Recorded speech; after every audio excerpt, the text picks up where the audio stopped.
Bismillahirrahmanirrahim. Peperangan Khaybar. Khaybar ialah sebuah bandar berkota yang didiami oleh orang Yahudi. Terletak lebih kurang 70 batu ke utara Al-Madinah Al-Munawwarah. Ia menjadi tempat pusat kegiatan orang-orang Yahudi bagi menentang Islam dan menjadi kubu terakhir mereka di semenanjung Arab. Tindakannya mestilah diambil ke atas mereka bagi menjaga keimanan negara Islam, keamanan umat Islam dan penduduknya, serta memelihara supaya kegiatan menyebarkan Islam tidak diganggu. Kerana Khaybar ni pusat orang Yahudi berkumpul setelah mereka dihalau daripada Madinah. Mereka tidak mendiamkan diri walaupun dihalau, walaupun kalah di Madinah. Mereka berkumpul di Khaybar, membuat kegiatan untuk menentang Islam. Langkah untuk memerangi Khaybar mesti dilakukan. Para ulama tafsir menegaskan bahawa peperangan Khaybar termasuk di dalam janji Allah kepada umat Islam di sebalik perjanjian Hudaybiyah yang banyak hikmatnya, iaitu terkandung di dalam perjanjian Allah Ta'ala dalam firman-Nya, laqad radiyallahu 'anil mu'minina idh yubayyi'unaka tahta asy-syajarah fa'alima ma fi qulubihim فأنزل السكينة عليهم وأثابهم فتحا قريبا ومغانم كثيرة يأخذونها وكان الله عزيزا حكيما وعدكم الله مغانم كثيرة تأخذونها فعجل لكم هذه وكف أيدي الناس عنكم ولتكون آية للمؤمنين ويهديكم صراطا مستقيما. Suratul Fatah ayat 18 hingga 20. Sesungguhnya Allah telah redha terhadap orang-orang yang beriman ketika mereka berbai'ah, berjanji setia kepadamu di bawah pokok. Maka Allah mengetahui apa yang ada di dalam hati mereka, lalu menurunkan ketenangan kepada mereka dan memberi balasan kepada mereka dengan kemenangan yang dekat, serta harta rampasan yang banyak yang dapat mereka ambil. Dan adalah Allah Maha Perkasa lagi Maha Bijaksana. Allah menjanjikan kepada kamu harta rampasan yang banyak yang dapat kamu ambil. Maka segerakan kepada kamu. Dan Allah menahan tangan manusia daripada mengalahkan kamu, supaya menjadi tanda pada orang yang beriman, memberi hidayah kepada mereka ke jalan yang betul. Ayat ini merupakan janji Allah kepada umat Islam selepas perjanjian Hudaybiyah. Setelah mereka bimbang dengan perjanjian Hudaybiyah yang dilihat sangat berat sebelum. Nabi menerima perjanjian itu kerana memahami yang tersirat bukan tersurat saja. Walaupun dilihat isi kandungan perjanjian itu seperti mengalah, tetapi akan mendapat kemenangan politik yang dijanjikan oleh Allah. Kemenangan ketenteraan.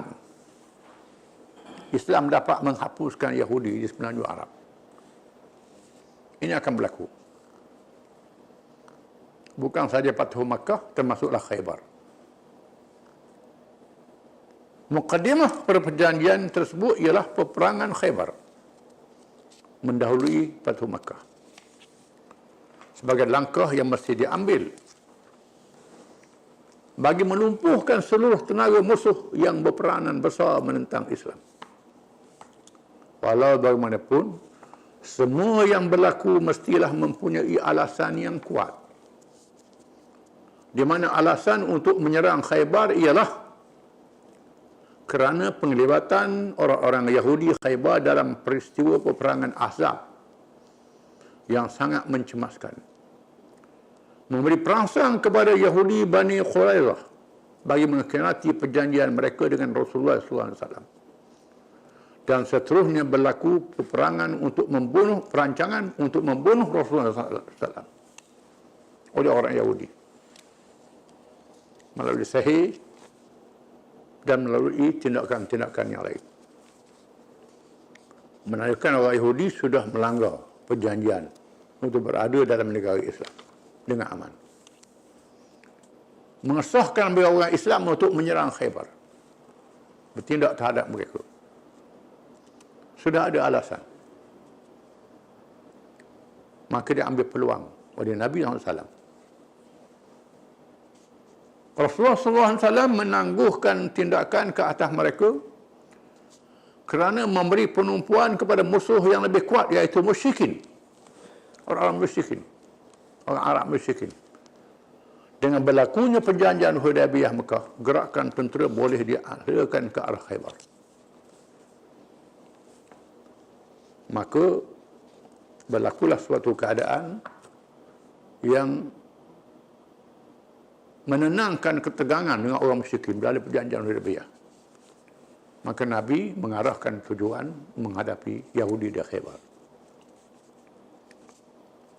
Menyediakan anggota pasukan yang ditugaskan. Persediaan untuk perang Khaybar dilakukan dengan cara yang istimewa, iaitu menolak golongan munafik daripada menyertainya dengan cara yang bijaksana, iaitu mengarahkan kepada sesiapa yang mahu menyertai secara sukarela di kalangan sesiapa yang gemar untuk berjihad dan di kalangan mereka yang terlibat dengan bai'ah di bawah pokok Hudaybiyah sahaja, iaitu terdiri dari 1,400 orang para sahabat radhiyallahu anhu yang Allah Ta'ala sebut dalam ayat dibaca tadi.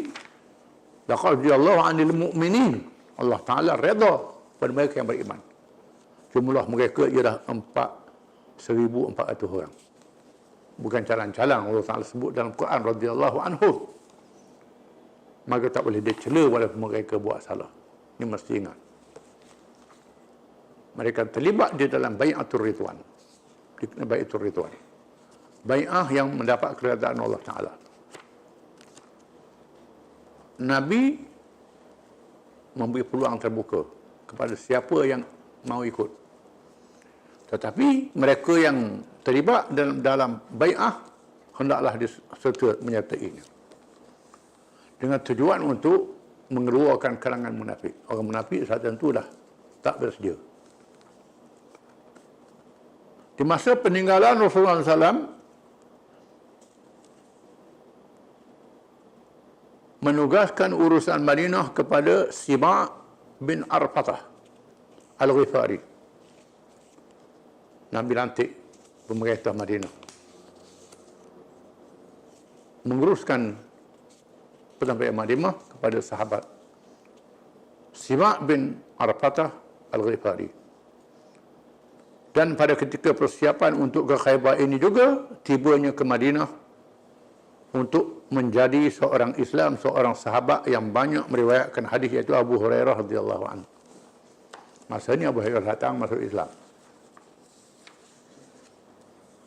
Abu Hurairah seorang sahabat yang terkenal dan banyak meriwayatkan hadis, masuk Islam pada masa ini. Orang-orang munafik mengadakan hubungan sulit dengan Yahudi Khaybar. Mereka tak diam.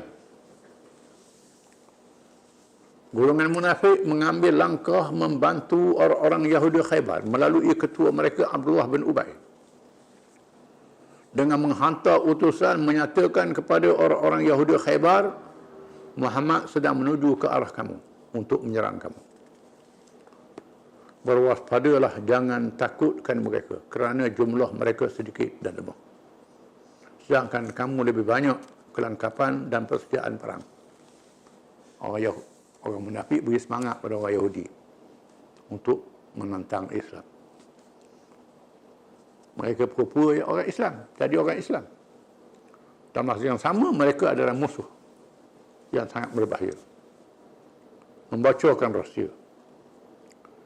Apabila mereka mengetahui berita itu, mereka mengambil keputusan menghantar Kinanah bin Abil Haqiq dan Hawzah bin Qis supaya menemui kabilah musyrikin Ghatfan untuk meminta bantuan kerana mereka mempunyai hubungan dengan Yahudi Khaybar untuk bersama-sama menentang Islam. Untuk jadikan perangsang, mereka menjanjikan pemberian separuh daripada hasil tamar Khaybar diberi kepada kabilah Ghatfan. Tawaran hadiah sekiranya berjaya mengalahkan orang Islam. Mereka ajak sama kaum kabilah musyrikin Ghatfan untuk meramaikan tentera mereka. Seterusnya bergerak menuju ke Khaybar. Dalam perjalanan menuju ke Khaybar, Rasulullah SAW tidak terus menuju ke Khaybar, tetapi terlebih dahulu melalui Bukit Asar, kemudian ke Sa'bah, kemudian turun ke lembah Ar-Raji' yang terletak kira-kira perjalanan sehari semalam dengan kabilah Ghatfan untuk mengelulukan musuh. Sehingga gerakan mereka diketahui oleh kabilah Ghatfan, sehingga menyebabkan Ghatfan membatalkan rancangan untuk membantu Yahudi Khaybar, kerana menyangka bahawa tentera Islam juga akan menyerang mereka. Satu taktik yang sangat baik. Ghatfan tak jadi nak bantu Khaybar, takut mereka diserang. Padahal Rasulullah tak serang, menghala ke arah mereka saja. Ini taktik. Kemudian Rasulullah SAW menggunakan pemandu jalan ke utara Khaybar untuk menyerangnya dari utara, supaya menghalang orang-orang Yahudi lari ke Syam setelah berjaya menghentikan kabilah Ghatfan. Artinya tentera Islam bergerak mara ke depan, tak terus ke Khaybar, meminta ke hadapan supaya jangan menyekat orang Yahudi lari ke Syam. Madinah duduk di selatan, Khaybar patutnya jadi selatan, tapi Rasulullah tak terus, melalui jalan lain sampai ke utara Khaybar. Setelah berjalan beberapa lama, akhirnya mereka berjumpa dengan jalan-jalan yang banyak untuk sampai ke tempat yang dituju.